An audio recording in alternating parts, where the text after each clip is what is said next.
Welcome to the American Security Council Foundation's Peace Through Strength podcast. Our 2020 focus is to educate and engage Americans on the dangers of China, the Cultural Revolution, and the importance of cyberspace security.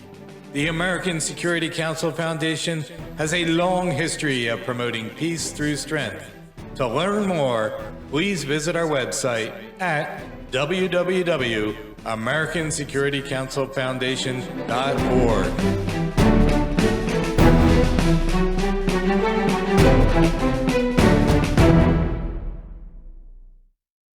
For joining our Peace Through Strength podcast today. My name is Joy Votrobek. I'm Senior Research Analyst for the American Security Council Foundation. And today we're going to be talking or diving into more of the hard power. If you tuned in last podcast, we talked about both soft and hard power, and we focused more on Iran. On this episode, we're going to dig into the hard power and China, in particular Taiwan. And joining me today to talk about that is our senior fellow, Alan Dowd, for the American Security Council Foundation. Welcome, Alan Dowd. How are you? Hi, Joy. Good to be here. Great to join you, and thanks for inviting me. Thank you for coming on. I'm excited to talk about your article that came out in August on hard problems, hard power. Good, yeah. And a little bit about how that relates to the situation in Taiwan that you had mentioned too. But sounds good. Yes. So when we talked to Scott Tilley last week, we talked about technical power and how it affected soft and hard power. But this one, I think we're going to specifically focus on more military strength with the hard power and Taiwan, and that's certainly an issue right now since we've kind of focused more now on the Indo-Pacific region. Mm-hmm. And you've mentioned in your article a need for more military buildup or more U.S. military buildup to compete with China. Right. In general, I think our starting point has to be when dealing with the PRC. It seems to me the starting point has to be that in some ways it is like the Soviet Union in that it's an adversary that can challenge the free world and the U.S. Pacific across multiple domains and multiple regions and through multiple areas of influence: cultural, economic, military, diplomatic, ideological, like the Soviet Union. Now, there's some differences. We can talk about those, or we may not have time today, maybe some other time, but there's obviously some differences, too, between the Soviet and the PRC examples. But when it comes to issues of power and the kind of adversary it is, I think it is important to recognize that the PRC has the capacity to challenge and is challenging us, specifically in the free world in general, across all these domains, and has really made great headway in challenging and really directly challenging the U.S. and the free world in areas related to military strength. The numbers are, we can tick off the numbers. They're quite, dramatic. When it comes now, China is the largest, has the largest Navy on Earth now. That's something quite new for Americans since World War II. We've been the great maritime power. There's China's spending well over $200 billion a year on defense. Its official numbers are much lower than that, but those really don't count. And we're kind of plateauing on our defense spending. And China's focusing its defense spending in its neighborhood. Our defense spending is really dispersed across the world, and our defense and security demands are dispersed, whereas China's are focused there in its neighborhood. So these issues and these realities, I think, really should force us to focus on the need for sustained investment in defense. As General Mattis said when he was Secretary of Defense, and now as the Biden administration is talking about shifting maybe as much as 60% of our maritime power into the Indo-Pacific, I think that makes sense as well. Yeah. The good news is we have friends that can help us and augment and complement our capabilities, both in the Indo-Pacific and in other parts of the world. Yeah, I saw that in your article as well. I thought that was a very interesting point. And you know what? I think I got ahead of myself here, but I wanted you to tell us a little bit about yourself as well. You've been a senior fellow with the our American Security Council Foundation for quite some time and writing position papers for us. Right. Sure. A little bit about myself. I've been honored to be part of ASCF for almost, I think, 9 years now. Wow. Writing a lot about issues related to national defense, international security, and U.S. foreign policy. That's my focus area. And then I'm also affiliated with Sagamore Institute, which is a national think tank, and I write about U.S. foreign and defense policy there. And I'm also affiliated with Fraser Institute, and that's a think tank that focuses on free market economics. Wow. I also teach one class a semester. I'm an adjunct either at Butler University or Anderson University. Both of those are liberal arts colleges in Indiana. Lately, I've been teaching at Anderson once a semester, usually about something related to the history of U.S. foreign policy. A lot of times focused on the Cold War. So that's what takes up most of my time, but always good to partner with you and your team there at American Security Council.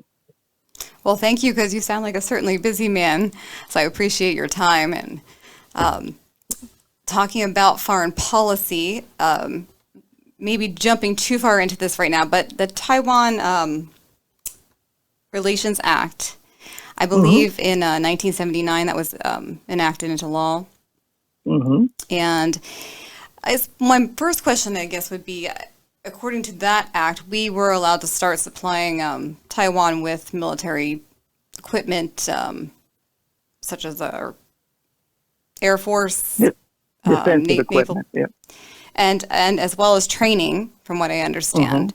Do you think that over that period of time, we've equipped them to the point where they're prepared to deter China from advancing on their territory? Well, there's two ways. One is a smart aleck way to answer that, and the other way is the left one. I'll do the smart aleck first. The smart aleck way to answer that is yes, but in a very real sense, we've done enough to deter them because China has not attacked Taiwan since 1979. True. But that's the smart aleck answer. But in reality, without a smirk on my face, because it's not a laughing matter, I think the Taiwanese government and the U.S. government have increasingly recognized in the last several years that no, not enough is being done. On the island itself, the Taiwanese recognize, and I think they've gotten the message from the Americans, that you need to invest more in defense. You know, they're under 2% of GDP for quite a while now. They're bumping that up and making really important and needed investments in defense. That's important. And then on our side, you know, one thing I know you've explored in your research, and are we helping them enough? We the United States, we partner with like-minded countries all around the world to deter bad guys, to maintain some semblance of peace and order in their neighborhoods. And Taiwan is a case in point where I think they're deserving of the support. They share our values. If they were to be attacked, that would be a terrible situation, because that would force us either to blink, which is to say not come to Taiwan's defense, which would be a terrible message to our treaty allies in that part of the world and other parts of the world, or go to war in Taiwan, which would be a very tough war for the United States to wage, because China has that advantage of being in the neighborhood. So I think the solution to that is, you've talked about, Joy, in your writing, and as you've been writing about lately, and as I think people who understand Cold War history, is the solution is don't get to that point. And the way that you don't get to the point where you have to blink or go to war is you build up the deterrent assets and you arm partners to help themselves. And so I do think we need to bump that up. And I think that has begun in the last 2 years. Even at the end of the Obama administration, there was legislation that passed, that President Obama signed. He was certainly no hawk. He was in a position of drawing back, in many cases, America's footprint or role around the world. But even at the end of his administration, he signed legislation that talked about, envisioned the possibility or the need for some of the things you just mentioned, Joy, like military exchanges, maybe some joint training or even training either with Taiwanese forces here or over there on the island or in the region. The White House recently approved or earmarked $2.4 billion in change or something for an arms package. That's a big arms package. We've had a lot of arms packages that have been kind of delayed or played kick the can with them. But I think the good thing about this new one and the recent ones is that they're very focused on things that would defend the island and make it really send a signal to the Beijing government that this is going to be not an easy fight and it's not worth it. I mean, that's really the essence of deterrence, right? Is this, right. You have to send the message that the benefits of any military action are not going to be worth the cost. And I think that's the things like really beefed up coastal defenses, movable truck-mounted rocket launchers, harpoon surface to sea or surface to surface missiles. These are the kinds of things that really can make an invading force bleed, and that's the kind of stuff that could get China's attention. I would say, I would add to that we need to do more to answer your question more directly. I've written it for American Security Council and elsewhere that things like steady streams of these kinds of defensive weapons, non-digital communications gear, because if China attacks it, definitely they'll use a cyber siege, which would render 21st century technologies worthless on a lot of communications. Vertical takeoff aircraft that can deploy from anywhere or deploy from short landing strips or even highways or these kinds of things I think would be pretty important, in getting those into the hands of the Taiwanese. I think would help deter war. That's what we want to do. Yes, is deter war. We don't want to get to the point where we have we have to blink or go to war with China. No, I don't think we want that.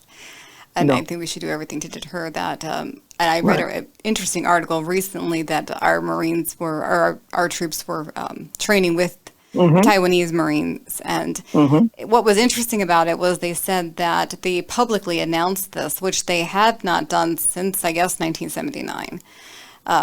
Just wondering if that was a feeling of more of a sense of urgency that they needed to send a signal to Beijing.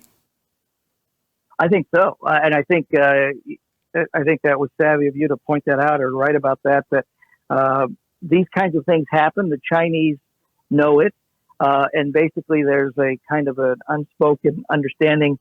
Let's not draw attention to it, and we won't make a big stink about it. But the Taiwanese drew attention to it probably because the Chinese have been so aggressive lately. And I want to get back to the specific case in point of the Marines, but. Some of the things that the PRC's been doing just in 2020, this is kind of a thumbnail tally, but China has sent fighter bombers across what's known the median line, which is kind of the line between the Taiwan and the mainland that both sides try to avoid. They've done that at least twice this year. They've conducted multiple pretty provocative naval exercises near and around Taiwan.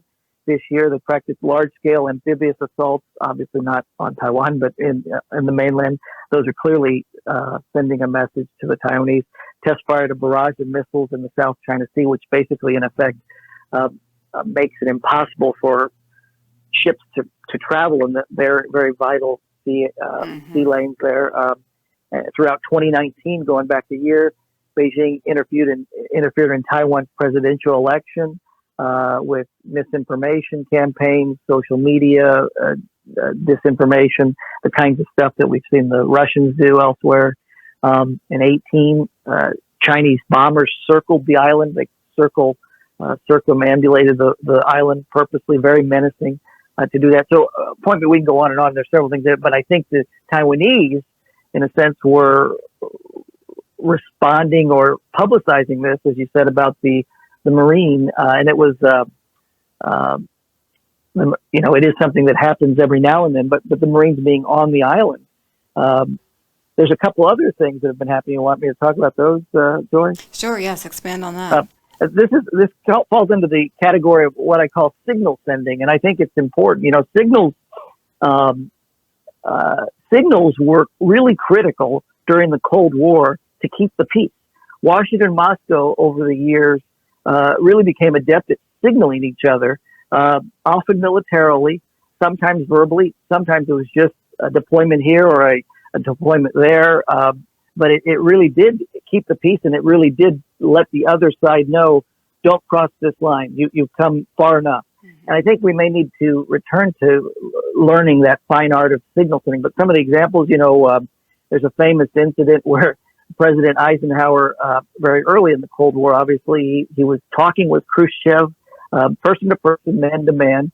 And Khrushchev, in his very bellicose, boasting way, was talking about the Red Army's overwhelming conventional military edge in Berlin in Germany, saying basically, if we wanted, we could take Berlin and, in fact, the whole of West Germany without you being able to respond because we have such a great conventional tank edge. And Eisenhower sent a signal by basically saying one sentence: if you attack us in Germany, there will be nothing conventional about my response.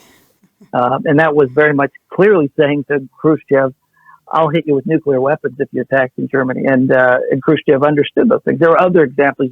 Earlier, Truman deployed B-29 bombers, which were nuclear capable, to Europe during the Berlin crisis. Nixon went on nuclear alert in '69 to send a message to the Soviets, and on it goes. The point being, signals are really important. And the Taiwanese sent one by letting the world know that, hey, there are American Marines on our island right now. And that really frustrated, I'm sure, the Chinese. The Americans are sending a signal too just by being there. We also saw Rear Admiral Studman, who's the Indo-Pacific Intelligence Chief, visit the island this month. I just read that today. Yes, that was interesting. So that's a big deal. That's not, and we publicized that. The Taiwanese didn't. But there's many others. We had, a situation where on 2 occasions we know about, and they were publicized. The only reason I know, people like you and me, I have only access to open source materials. I don't have any, intelligence clearances or anything. But open source materials means that these messages are being sent in a lot of ways if I'm reading about them. But we know that on 2 occasions, the Trump administration had Navy ships dock in Taiwan, once in 2018, once in 2019. And that's not a small matter. The Trump administration also sent HHS Secretary Alex Azar in August to Taiwan. Mm-hmm. Now, he's not a military man, obviously, but that's the highest ranking U.S. official to be there in a long, long time. And he went there because of how great Taiwan handled the pandemic and pandemic mm-hmm. response. Next month, the Trump administration is sending the EPA director and that's again a cabinet level person mm-hmm. to Taiwan. These are messages, but this, it's not just Trump. Now, people can call him hawkish and can call him reckless or whatever. We're not going to get into that, but the very nuanced and Obama administration in 2015, the Obama administration, or at least the Obama Pentagon, had 2 U.S. Marine Corps F-18s land in Taiwan. That had not happened in 30 years. And they said it was a mechanical issue. Now, you and I, Joy, know it wasn't a mechanical issue. They landed there to send a message. Mm-hmm. And it was such a bad mechanical issue that after Beijing lodged a protest, the Pentagon followed up by sending a U.S. C-130 full of mechanics and technicians and U.S. personnel to, quote unquote, work on these crippled F-18s, which, by the way, took off the island and went on about their way, I think, onto Singapore somewhere. But anyway, the timing was important. It was after the Chinese had been rattling sabers and threatening Japanese island. And I think the message was Taiwan is not alone. And these are important signals. So I think you're right to point out that the Taiwanese saying, hey, the U.S. Marines were here. It was a special unit of Marines that are part of the U.S. Marine Special Operations Detachment. And then Admiral Studman being there. Those are big messages, but it's now been going on for a good 5 years with 2 different administrations. And I think that the Chinese, I think, probably understand I hope, Joy, going back to the deterrent point we were saying, I hope they understand that if they moved against Taiwan, it would mean war. I think that's the problem. You touched on the Taiwan Relations Act. That's really the problem with the TRA is it's purposely ambiguous. They use the term strategic ambiguity, and that might have worked, and it did. I mean, we just talked about it. It did. It worked for 25 years, but now I think it's time for strategic clarity, to be very clear, and to talk about what will happen if the democratic, duly elected government of Taiwan, which, by the way, people forget, and they need to be. I always tell people in my talks, I say it in writing, Taiwan, the free people of Taiwan have never, ever, ever been governed by the People's Republic of China. That needs to be emphasized. Mm-hmm. They've never been governed by that regime. And, the Taiwanese in the last 25 years, most 60%, I think, or almost 70% now call themselves Taiwanese, not Chinese.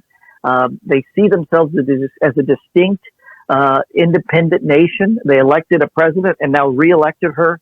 She's gotten her second term, who believes that is a sovereign country. And so I think the ambiguity is a danger now. I think we need to move away from the TRA. I've written at AFC and other places, Real Clear Defense and other military officer, other places, about how it's time for clarity.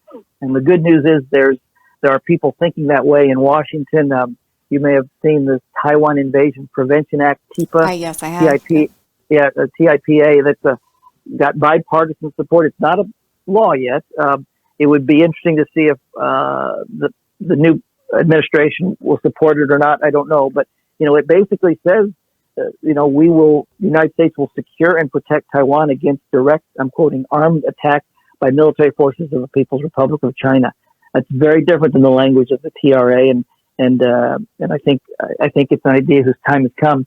Yes, and that was one of my questions for you, Scott. I'm sorry, I'm sorry to interrupt you, but the TRA, you had mentioned in your article about updating that, and this might do that. One of my specific questions is because the article I've been focusing on is the islands of Quemoy and Matsu, which are just 8 miles off. Sorry, I'm keeping a timer here. The mainland, yeah. Just 8 miles off the mainland. And of course, they have been shelled before by mainland China, communist China. Right. So would we protect those particular islands in the instance they decide to attack those islands instead of the mainland China? Or mainland Taiwan. Says, the language of TIPA says so. It says very clearly that any aggression against the territory under jurisdiction of Taiwan, which definitely would be Quemoy and Matsu, would fall under that. The United States would be obliged to support and defend that. And again, I think that that saying this would deter the Chinese. Some people counter that, no, it would spur them. I just don't see that. I think would spur them into action. I just don't see that. I think the Chinese do not want to go to war with the United States, and I don't think any Americans want to go to war with the People's Republic of China. That's a good thing. I don't think that PRC is a reckless regime. That's a good thing too. Mm-hmm. Churchill said about the Soviets, and I think it may apply to the Chinese, that they don't want war. They want the fruits of war and the indefinite expansion of their power. And I think that applies to the PRC and certainly to Xi Jinping, who's really a more aggressive leader than we've seen in China in a long time. So I'm a supporter of TIPA. It's got bipartisan support, and I think it might be necessary for the future Biden administration, as it starts to grapple with China, to look at that, some version of that. But right now, obviously, it's not a law. And I think if that were to happen, we would at least showing support for those islands that are so close to mainland China would send a signal maybe to some of our other allies within the area, like Japan and their islands that are close to Taiwan or the South China Sea. Right. Well, that's exactly right. And all of this is interconnected, even though, unlike, this is one way that Cold War 2.0 or dealing with China is different than dealing with Cold War and the Soviet Union. Unlike the situation we had in Europe, where we had a very clear, cohesive, connected treaty bloc connecting all those nations. Initially 12 nations. NATO grew to 19 by the end near the end of the Cold War, and of course now it has 30 members. But it's different, like you say, like you're suggesting in the Indo-Pacific. There are a number of bilateral treaties the U.S. has there, and those bilateral agreements don't intersect with others. But if one of them fails, if one of them is seen as weak, it would definitely negatively impact how the other ones view the U.S. security guarantee, and that could be really terribly destabilizing, and it could cause a whole bunch of cascading second order effects. You could all of a sudden see it if Taiwan falls and the United States is seen as not guaranteeing the security of this free, independent country. You could definitely see the Japanese, the Filipinos, the Australians, all the South Koreans, all wonder what is this American security guarantee good for, and then they could go down the path of quickly, getting their own nuclear deterrent because they know that would be the one thing that would give Chinese pause. And I don't think anybody envisions the Chinese marching into Japan, but you mentioned Japanese islands. The Chinese are constantly violating Japanese airspace and sea space around islands that are owned by the Japanese and claimed, or in territories claimed by the Chinese. It's continually happening. It's hundreds of times a year. I think last year was the most since the end of the Cold War that Japanese waters were violated.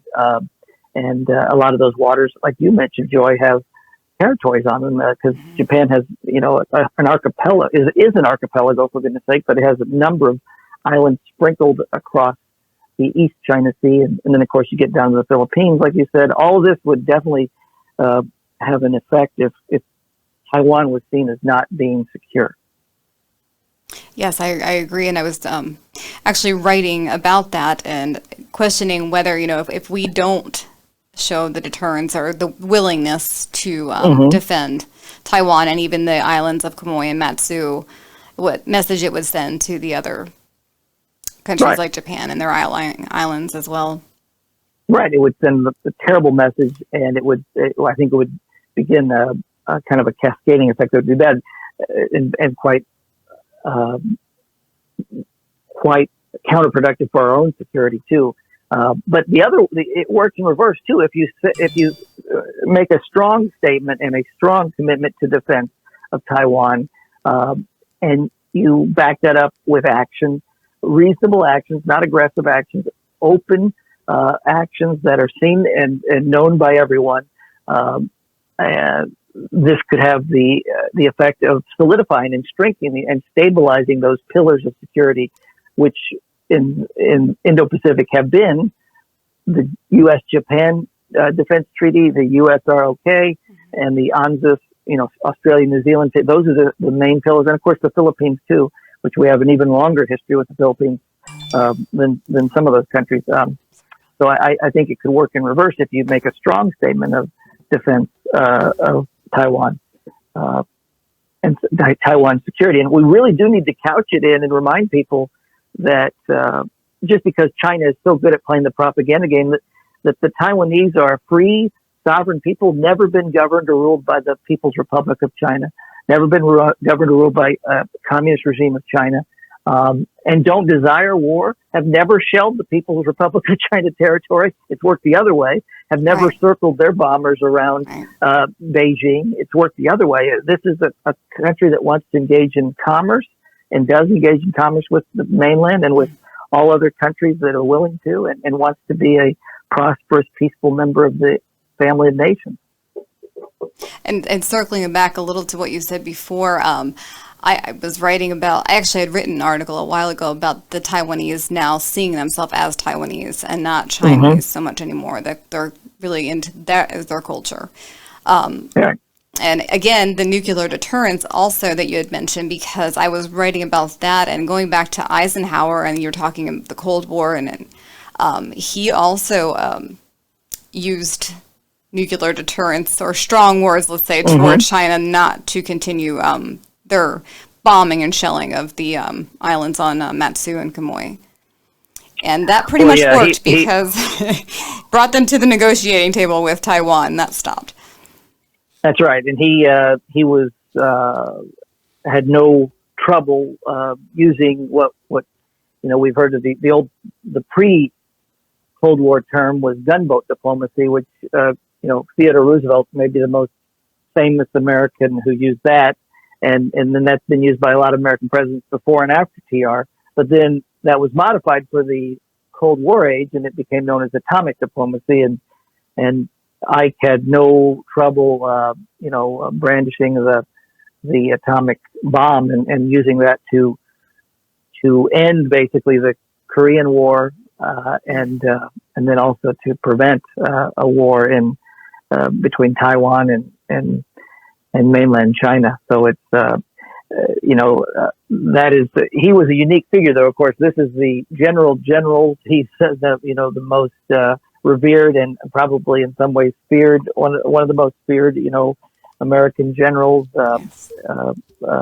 after World War II, but certainly revered and unique figure that I don't know if there's a equivalent nowadays that a president could do something like that, but the Chinese certainly understand power, and that's something that we have to use. And I do think one thing that's important with China and with all great powers is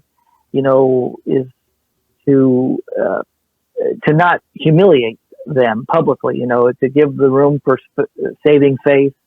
I think that's important. That we saw that during the Cold War. I think it'll be important in the conflict, the challenge, whatever we have, whatever you want to call the competition we have with China. I think saving face or giving sides the ability to save face without humiliating them is important. That was talked about, in the kind of the seminal document of the Cold War, NSC 68. That talks about very often, throughout that document, how we have to give the Soviets the chance to publicly not be humiliated. And that can be something that American presidents are not always great at. So we have to, be careful with that. We don't want to put the Chinese in a corner where they would have to do something to defend their honor, and that could trigger some type of worse issue than what we're trying to deal with to begin with. I agree. And we don't want to have to go to hard power. We want to use that diplomatic side. And I think updating that, the older act with this new act that we were speaking of, the Taiwan Relations Act. I'm sorry, go ahead. That's right. I think that would be a good step in underscoring our seriousness. But as you said, those examples you and I talked about a moment ago, those U.S. troops being there, U.S. assets being deployed there, U.S. high-level personnel going there do send a message. There's no doubt about that. I do think there's some other things we can do though about signals. One thing, and I think they'd be clever, and I think they might even get some international support. It's nice to not be alone. It's nice to not only be United States and Taiwan, but it's not hard to imagine the United States, let's say the next administration saying, the Taiwanese government did an amazing job handling this pandemic. They had the fewest deaths per million in the world, and they're really in the epicenter of this hot zone, and yet somehow they were able to do this. What can we learn from them? And it's easy to imagine, a U.S. administration and a couple partner governments saying maybe we should have some type of an early warning center or a center for excellence or best practices that's based in Taipei, that we all can learn from the Taiwanese. And so how about the European Union send your equivalent of the CDC, have your equivalent of CDC set up an office there alongside the American CDC and the Australian and the Japanese. And maybe we send a team of FEMA people and a team of DHS people there, and we have some type of center of excellence where we learn from the Taiwanese. And I do think that would send a signal that Taiwanese knew how to handle this thing, and we really do need to learn from them, but also it would show the world kind of in a graphic way, underscore how different the Chinese handled this from the Taiwanese and how much more effective. And then also it has the added benefit of legitimizing and bringing Taiwan back into the family of nations, which I think needs to happen. One of the things that the Beijing wants to do is, fewer and fewer countries recognize Taipei. Right. That makes it easier and easier for Taiwan to disappear one day. Yes. Yes, they seem to have a habit of doing that with incentives around the world. Right. And, they're buying people off, exactly. Not to cut you off again, but you had mentioned in your paper as well, and I think you were getting to this, and we had covered a little bit of strategic partnerships with other countries supporting Taiwan, in that area. Right. I think that is very important for us and for Taiwan. I believe we've sent our naval ships through the Taiwan Straits, but so has Canada, if I'm not mistaken, I think France as well. Yeah, it's pretty impressive that, the Canadians and the French the Canadians just this year, I think have done it twice. I think they've done it 3 or 4 times the last 2 years, sent warships right through the Taiwan Strait. The French have done it. And I think it's impressive that it's the Canadians and French. I think it's impressive that the French really have been really strong allies the last several years after basically the Bush-Chirac period. France and the United States were deeply bitter at each other during the Iraq War. After Chirac left, Sarkozy came on, and then every leader since Sarkozy, including him, have really worked hand in glove with the United States. And it's impressive that the French are doing this. They say they're doing it because it's a principle of international law that freedom of the seas is essential. These are the same language that the United States uses. The Canadians are doing it. Of course, there's other examples too, Joy, of partners doing things that are sending signals to China. The Japanese, for example, bought Magashima Island from a private seller, which is in the East China Sea, and they say we're building a military runway there for American and Japanese airplanes to deploy from. It's an unsinkable aircraft carrier, to quote General MacArthur. They're building up troop strength in that region.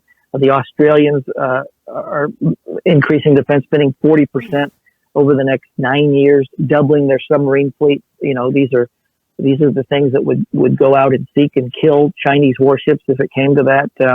They're deploying a huge quiver of anti-ship missile systems and anti-submarine systems.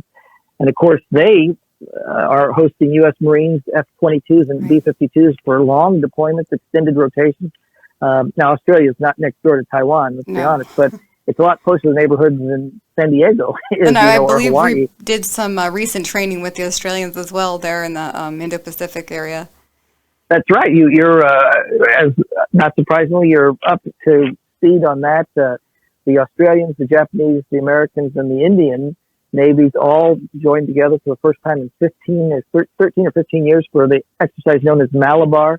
And that was a big deal. There was an Indian and an American aircraft carrier were involved. They were big exercises, and those were sending a strong signal too. That's impressive. To the Chinese. But I agree with you. What the French and the Canadians are doing is great. It's impressive. We got Australians and Indians and the Japanese. And then one thing I just wanted to make a mention of before we sign out, and that is the president of the Czech Senate, the Czech Republic, visited Taiwan 2 months ago, and he addressed the Taiwanese legislature. That's a big deal because China says Taiwan is not an independent country. It wants it to cease to exist. But the leader of the Czech Senate went there, and one part of his speech, he quoted John Kennedy. He said, "I am a Berliner," which is what Kennedy said in West Berlin. And then he added, "I am a Taiwanese," meaning all of us, all free men and women should call themselves Taiwanese, just as Kennedy said, all free men and women are Berliners. It's really a powerful message because now, my point being there's more than military stuff that sends messages. And it's a big deal that a proud member of the European Union sent one of its top policymakers, elected officials to Taiwan to say that. And it's a very dramatic statement that he said 2 months ago during his visit. I did read about him going there, but I did not know in detail what you were just explaining. So thank you. But that is very impactful. It is. And it's, that was it's a our big timer message. going off. So Yeah, we do need to I figured wind it. down, but I really appreciate you coming on, Alan, today. Well, I hope I didn't take up too much of your time. No, this is a very interesting subject, and I'm sure there'll be more to come on it, on Taiwan, or Taiwan itself, but China as well. So, Well, it's always good to chat with you, and obviously love working with the ASCF team. But thank you. hope you guys have a good Thanksgiving. Yes, you too. And I appreciate that very much. Thank you for joining us on the podcast today. Also, for our viewers, you can check out Alan's newest article titled China Hacks and Harvest America's IP. It's under our position papers on our website, which is www.ascf.us or www.americansecuritycouncilfoundation.org. So please visit us today or when you get the chance. We would really appreciate any support toward our upcoming vision for 2021. You can also visit us, or when you're shopping on Amazon, you can also go to smile.amazon.com and add the American Security Council Foundation as your charitable organization, and that also would be very much appreciated. If you're looking to view this YouTube or any of our other podcasts, you can go on YouTube and type in ASCF Peace Through Strength and find us there. So thank you again for joining us. Until next time, be safe.